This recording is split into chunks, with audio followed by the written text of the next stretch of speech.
कई सारे ऑटो में भर भर के विभिन्न जगहों से कई ऐसे परिवार आते जा रहे थे बांग्लादेशी।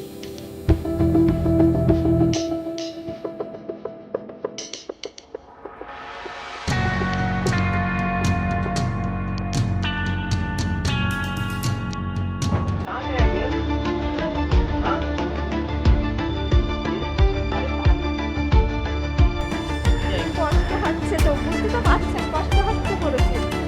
বমি হচ্ছে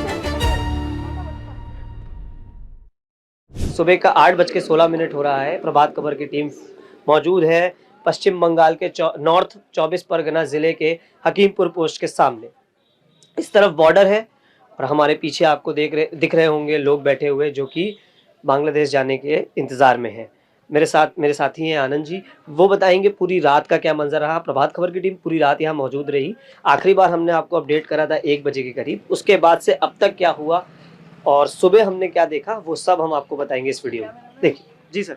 जी, तो हम लोग रात में भी थे। रात को हमने देखा कि बांग्लादेश जाने को तैयार एक परिवार यहाँ पर, 2 परिवार इनफैक्ट यहाँ पर रात भर सोए रहे। खुली एक टीन का शेड था, उसके नीचे दरी या प्लास्टिक बिछाकर वो किसी तरह वहाँ पर रहे और सुबह सवेरे उनको आगे की प्रोसेसिंग के लिए ले जाया गया।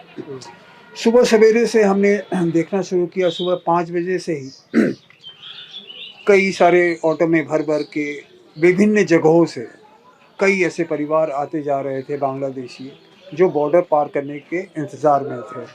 वो आते हैं, उन्हें फिर आगे की प्रोसेसिंग के लिए बीएसएफ अपने पास ले जाती है। तो ये सिलसिला हम सुबह से देख रहे हैं कि एक के बाद एक परिवार आते जा रहे हैं और वो सभी बांग्लादेश जाने को तैयार हैं। रात को हम जैसे बात करें कि 9-10 बजे के बाद आने का सिलसिला थम गया था। जो शायद 6-7 बजे के करीब जो एक परिवार 2 परिवार आए थे वही पूरी रात बैठे रहे, उसके बाद कोई नहीं आया जी सुबह तक। जी, सही कहा। क्योंकि रात को आना मतलब रात भर यहीं बैठे रहना, इसलिए लोग प्रेफर करते हैं कि कम से कम शाम तक आ जाए, ताकि हो सके तो शाम को ही वो निकल जा सके। नहीं तो फिर उन्हें अगले दिन सुबह तक का इंतज़ार करना पड़ता है, उसके बाद ही वो बॉर्डर पार कर सकते हैं। और जैसे कि हम सुबह जब ये लोग आ रहे थे तो मैंने एक चीज़ देखी कि हम जैसे इनसे कल हम जब लोगों से बात कर रहे थे तो वो थोड़ा बहुत बात कर रहे थे, बता रहे थे कि भई हम फलानी जगह से आए हैं, हमको जाना है, हमारे पास ये है। वो वीडियो भी हमने बना के डाला। लेकिन आज सुबह जब हम लोगों के पास जा रहे थे उनसे बात करने, तो वो एकदम चुप्पी साधे हुए हैं। कोई भय है या उनको लगा कि बात करने का कोई फ़ायदा नहीं है, या उनकी बात हो गई, जो लोग उधर जा चुके हैं कि अब मत बात करना, वगैरह-वगैरह तरह के सवाल बन रहे हैं। देखिए, हम लोग तो सिर्फ स्पेकुलेट ही कर सकते हैं, हम सिर्फ अंदाज़ा ही लगा सकते हैं। तो हमें तो यही लग रहा है कि जो विशेष कारण है जिसके कारण ये वहाँ जा रहे हैं, वो है आतंक भय। और ये भय उन्हें सोशल मीडिया के ज़रिए हुआ, जहाँ से उन्हें विभिन्न प्रकार की खबरें मिली। हो सकता है ऐसी खबरें उन्हें सोशल मीडिया से एक बार फिर से मिल रही हैं कि अब ज़्यादा पत्रकारों से बात करना ठीक नहीं है। क्या पता कुछ उससे आपको समस्या हो जाए और उनका जाना खटाई में पड़ जाए, इसलिए तो वो बात करने से बच रहे हैं। यही एक कारण समझ में आता है। अब बात करने की बात के बाद हम आगे बढ़ते हैं कि हमको जो समझ आ रहा है कि कुल मिला के क्या प्रक्रिया है लोगों की यहाँ से उधर जाने की, जो कि मुझे लगता है बहुत क्लियर हो गई है लोगों को भी, इन लोगों को भी। क्योंकि ये लोग आते हैं, सीधा टोटो से उतरते हैं और सीधा बॉर्डर की तरफ बढ़ जाते हैं, ना किसी से बात करते हैं। पहले लोग आते थे तो पूछते थे भैया कहाँ जाएं, किधर जाएं। तो उस तरीके से अब प्रक्रिया धीरे धीरे क्लियर हो रही है, जिसकी अभी तक आधिकारिक रूप में कोई पुष्टि नहीं हुई है। तो वो क्या प्रक्रिया है, क्या हम मोटा मोटा समझा सकते हैं? जी, जैसा कि आपने कहा कि आधिकारिक तौर पर प्रक्रिया के बारे में कुछ नहीं कहा जा रहा है, लेकिन जो सीधा-सीधा दिखाई दे रहा है या जो समझ में आ रहा है वो ये कि ये खुद को आ रहे हैं, बीएसएफ के सामने पेश हो रहे हैं, खुद को सरेंडर कर रहे हैं, खुद को बांग्लादेशी बता रहे हैं। बीएसएफ फिर इन्हें आगे की प्रोसेसिंग के लिए, आगे की प्रक्रिया के लिए अपने कैंप ले जाती है गाड़ियों में भरकर। जब एक साथ कई लोग हो जाते हैं तब उन्हें एक साथ गाड़ियों में इकट्ठा करके उन्हें आगे की प्रोसेसिंग के लिए कैंप में ले जाया जाता है। और कैंप में वहाँ पर कोई प्रोसेसिंग होती है, तब उसके बाद इन्हें वापस आगे की प्रक्रिया के लिए बॉर्डर बीडीआर के हवाले किया जाता है, या ऐसी ही कोई प्रक्रिया होगी, क्योंकि आधिकारिक तौर पर इसके बारे में कुछ बताया नहीं जा रहा है। सर मैं देख रहा हूँ कि ऐसे लोग हैं जो बहुत ज़्यादा सामान लेके आए हैं, मतलब सामान की तादाद बहुत ज़्यादा है, लोग अपना पूरा घर समेट के ले जा रहे हैं। तो क्या ऐसा कोई मतलब नियम होगा कि आप इतना सामान ले जा सकते हैं, इतना जैसे जैसे कि मैंने कहा कि बीएसएफ ने प्रक्रिया के बारे में कोई भी जानकारी देने से इनकार कर दिया है, इसलिए सामान का जो लिमिटेशन है वो इसके बारे में कुछ बताया नहीं जा रहा है।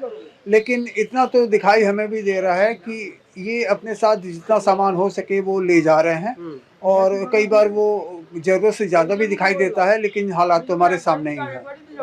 लोग 15-15 साल से यहाँ रह रहे थे, अचानक से उनको ये भय आ गया कि एसआईआर एक बहुत बड़ा कारण है उसका कि वो यहाँ से जा रहे हैं।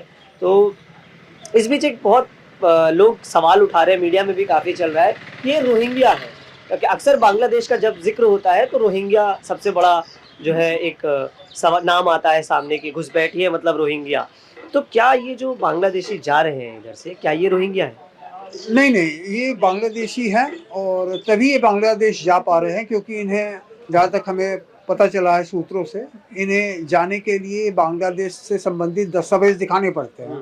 रोहिंग्या, जैसा कि आप जानते हैं कि म्यांमार से वो निकले, वहाँ पर जो जातीय हिंसा हुई, उसके बाद वहाँ से निकले और वो उन्होंने कई देशों का रुख किया, जिनमें बांग्लादेश शामिल है, भारत शामिल है और भी कई देश हैं। तो ऐसे में इन्हें रोहिंग्या का लेबल लगा देना बहुत गलत है। ये बांग्लादेशी ही है, और वहीं अपने देश, क्योंकि अगर ये बांग्लादेशी नहीं होंगे तो बांग्लादेश इन्हें लेगा क्यों? अगर ये सिर्फ रोहिंग्या होंगे तो बांग्लादेश ये भी कह सकता है कि हम क्यों रखें, आप ही रख लीजिए।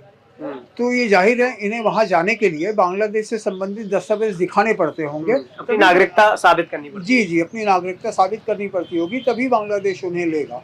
तो फैक्ट ये स्पष्ट है कि ये रोहिंग्या को बांग्लादेश लेगा ही क्यों? हो सकता है कि ये जरूर है कि बांग्लादेश में भी लोग रोहिंग्या मौजूद है, लेकिन वो इस रास्ते से बांग्लादेश तो जा नहीं सकते हैं, क्योंकि बांग्लादेश उन्हें ऐसे तो लेगा नहीं। उन्हें अगर जाना होगा तो चोरी छिपे जाएंगे। तो ये अब तक की सुबह से लेके 8 बजे तक का अपडेट था। प्रभात खबर लगातार ग्राउंड ज़ीरो पर मौजूद है। मैं प्रशांत, मेरे साथ आनंद जी, हम लोग लगातार यहाँ से जो भी अपडेट आ रहा है आप तक पहुँचा रहे हैं। हलचल रात को थम गई थी, सुबह होते ही बढ़ गई है। तो जो भी कुछ अपडेट होगा हम आपको बताएंगे। देखते रहिए प्रभात खबर।